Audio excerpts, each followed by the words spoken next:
Continuing along, you can see these two items are in red right here on the copter site. So we've been through first time setup and basically this configuration stuff right here in pretty good depth.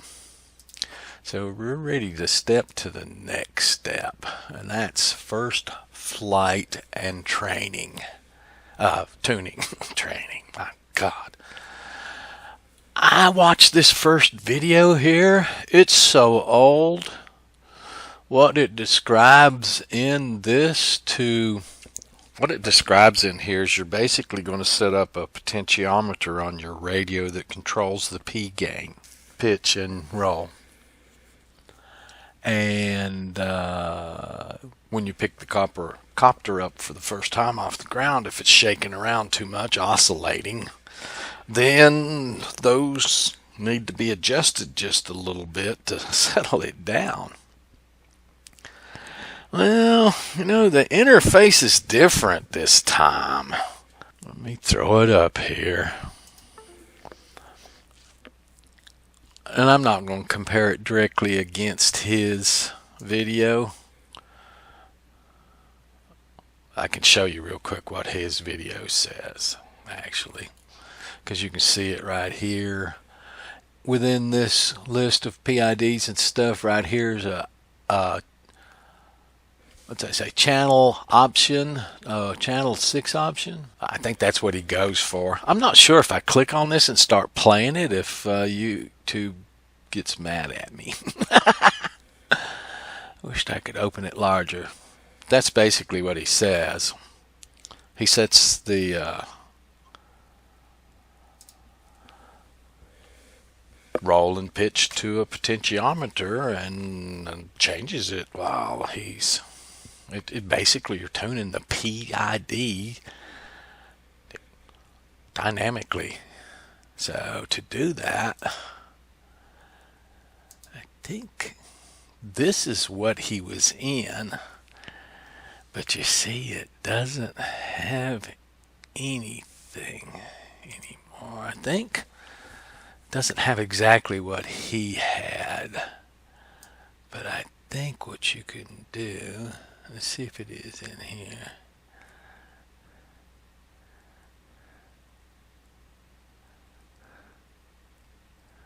God, I could be missing it. There's so much stuff in here. But I don't see it.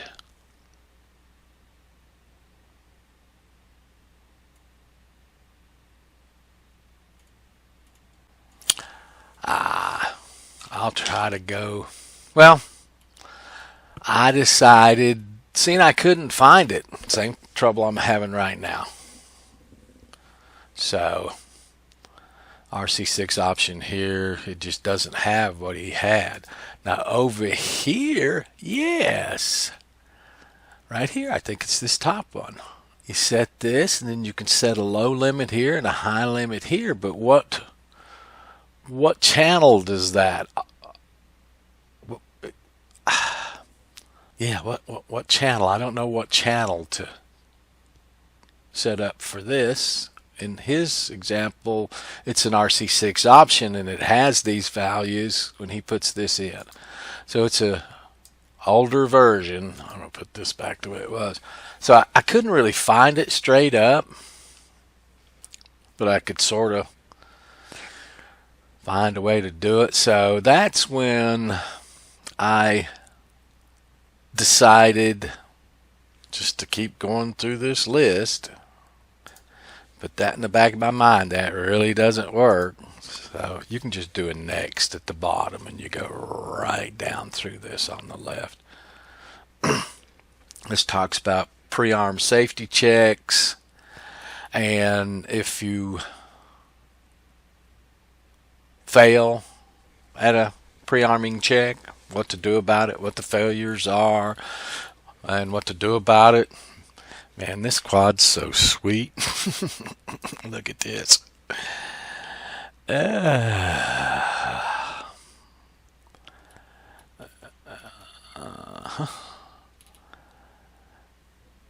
arming check. Look what I've got selected. All. Every darn one of them for a change. There's usually a few of them I can't check, and I don't. I uncheck this and I go in and I start checking. I'll show you some of the ones on the plane, but it's weird for me, boy. Let me tell you. And so usually I don't have this checked. In this case, I do have a run cam camera on it on a UART, so it answers up good during power up. So it's there. So it doesn't error. So actually, for a change, I can actually choose all. And my platform, the quad, if it locks up enough satellites to, and the horizontal dilution of percentage on the GPS, it'll arm with all checked in this. So that just tickles me to death. I've usually not had that, so I kind of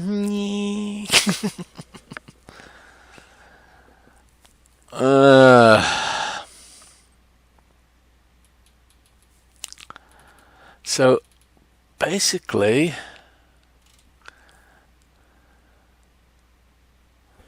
again, this is talking about everything that's going on in that system, checking and what to do. That it comes down to this for your pre-auto-tune flight. If you can't figure out what's wrong and how to fix them, just disable them. We've been doing that for years. Just been going into that perimeter for that first flight and going, okay, it's all good. Trust me. Don't check a thing. I'm glad that's not the way it is now. And like I say, I'm just tickled pink that the Chimera will pass all of them. Never had a platform that would.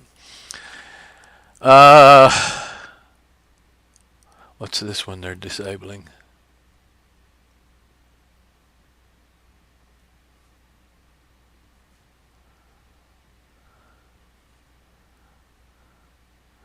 This is an old way to do this. Anyway, so I don't really have to worry about that one so much because my platform is performing so well.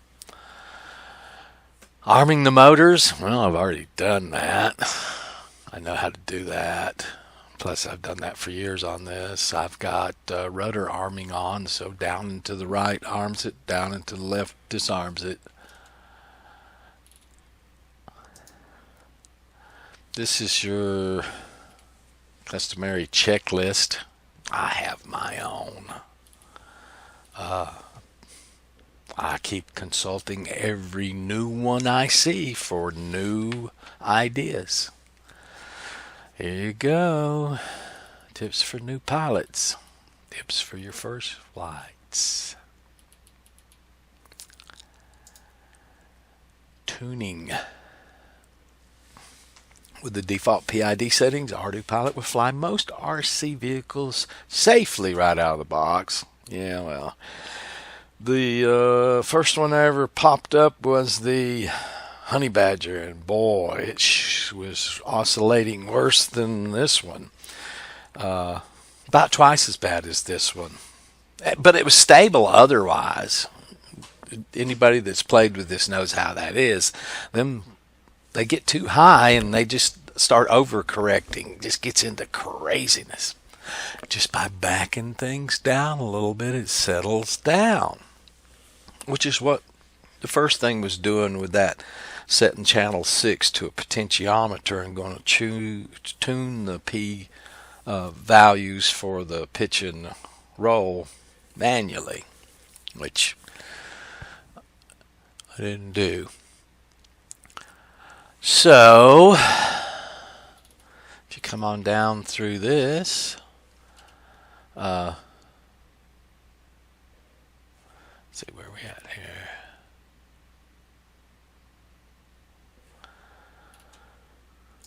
it goes through the individual steps. What it's talking about here is they want you to set up your parameters for your first flights. Do your initial flight. Get that thing kind of stable, but not necessarily perfect.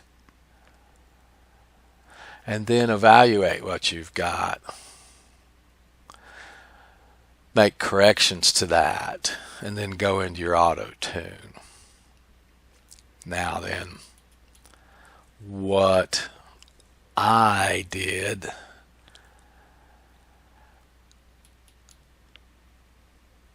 is started reading through this and going, oh my God, I know I was a math major and I could do this, but come on. I really don't want to do this. Didn't do this in the past.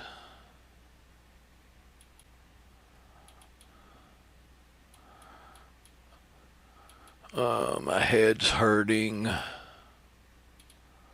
And other choice words as I was going through it that day. And then lo and behold, look at the bottom, what came up?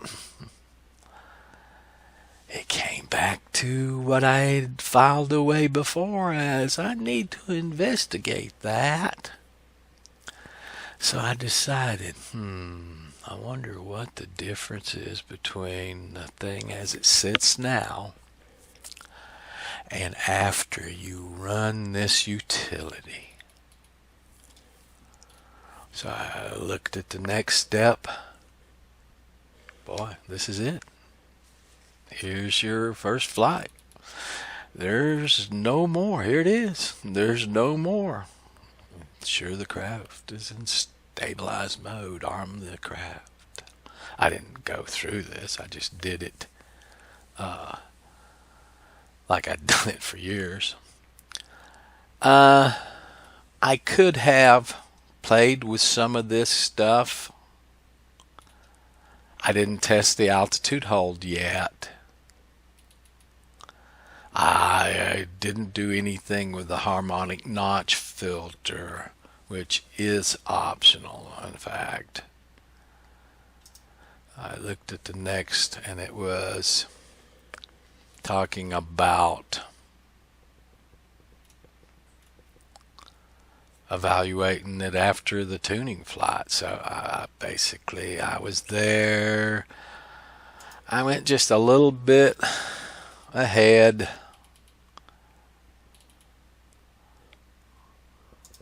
Couldn't get that.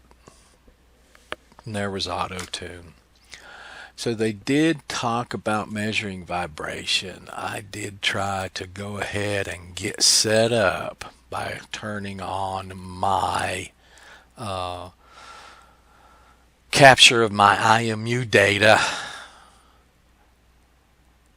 I was trying to do that yesterday so I could get this vibration data. So in addition to being ready for auto tuning, I could go ahead and start looking at the vibration data and start honing in on that. That's actually a little bit of a step down, but now I did come in here, and what was it? It's log INS underscore log, I think.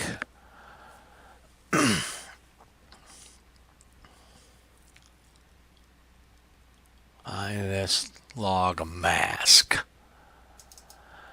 And see, this adds your IMUs to the data log for a flight on the next reboot, as it says. I selected IMU1 and closed it.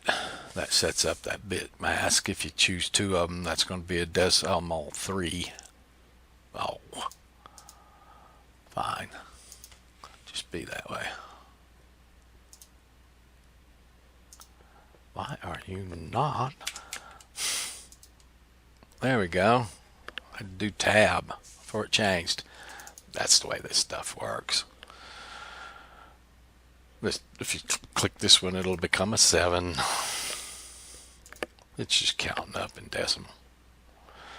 But I'm going to set that back to none because I've taken it out because for some reason I didn't get a log. I got a log, but it wasn't usable, so I'm going to have to go back and look deeper at that.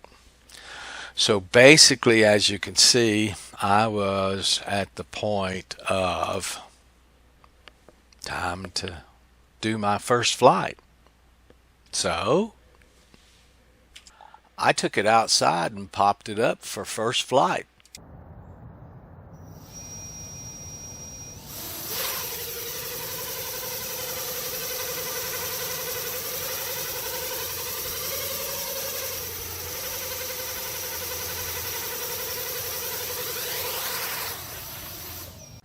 After that flight and what I saw during it, an oscillation.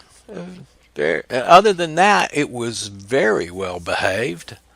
I came back to this page because in addition to all these nice graphs, formulas, parameters, and stuff, there was this.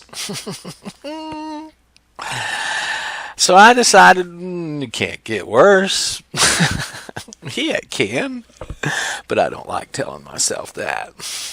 So I decided I'm going to run this utility now. I can't find any more, and you don't find any more information on this utility than it being spoke about right here, the Mission Planner Helper. God, so me filing this away when I ran into it over here for later investigation didn't work out. I got to it pretty quick and got to the investigation. So I came in here and put in the parameters and ran it. And I saved away 2 copies of the parameters. One that was this test and my normal one. And I took it back outside.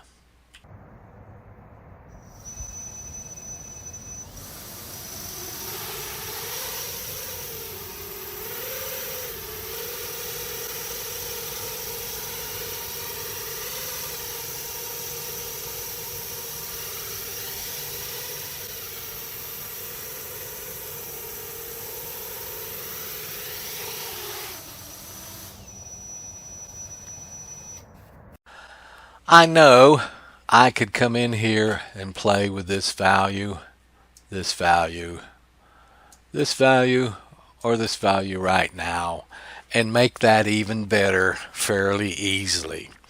I know that I could go in and put some of those values on a potentiometer and pop that up like it flew just now again and rotate it and see if it increases. If it does, rotate it the other direction and it'll probably come right out. But I honestly do think it's ready for an auto tune and just take care of it. I don't think it'd really take me more than a half hour to an hour to dig that data out of there to the point where I was comfortable with it. But I just feel like waiting on the auto tune. We got like a 30% chance of rain tomorrow, 90% Wednesday, maybe it's 40% tomorrow and 30% Thursday and 90% Wednesday. I know it's 90% Wednesday no matter what. I'd like to get out and do that auto tune. I'm going to do it as soon as possible. There is a possibility it could happen tomorrow. The problem is these sod fields, they're very low lying and they're very flat. In other words, they stay mushy, muddy for quite a while after it quits raining. And those people make their living from those sod fields, and I don't want to make them mad because I sure do like flying on them. So with the quad, I can go out and find some new spots to fly from that's a lot different from what I have to have for the airplane. So some good possibilities coming up. But I will try to do the auto tune tomorrow. Elsewise, it's supposed to get cold again Saturday and Sunday. Pam comes back Friday from New Orleans. That's about the sum. We're all up on the same page now. I did my first flight video in a proper way instead of the little blurbs I pushed out yesterday. Well, I'm sure you enjoyed those little blurbs though. Alright guys, thank you so much.